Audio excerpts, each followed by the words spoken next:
Hi, and welcome back to Chuck's Corner, where I share real stories from CNC manufacturing. Today's one is about something every machinist thinks they'll never mess up, right up until the day it happens. The case of the mismatched tool assembly.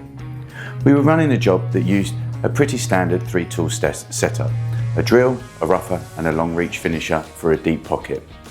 Everything had been proven out weeks before. Same machine, same setup, same cam file, nothing out of the ordinary. But halfway through the run, we started seeing tiny witness marks in the bottom of the pocket. Nothing crazy, but definitely not there before. We checked the tool wear, it was normal. Checked the holder run out, dead on. Checked the offsets, all matched the sheet. Then we pulled the long reach tool and set it on the bench next to the assembly from the first article. And there it was. The cutter was identical.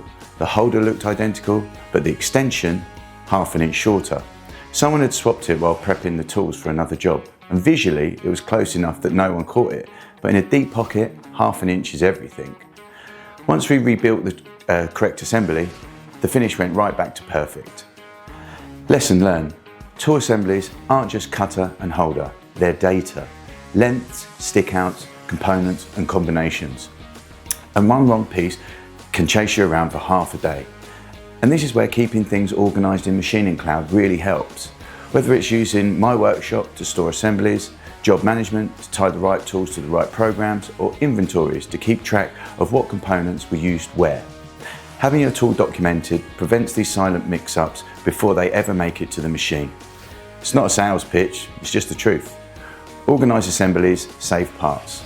Thanks for stopping by Chuck's Corner. Stay safe, stay sharp, and own the process.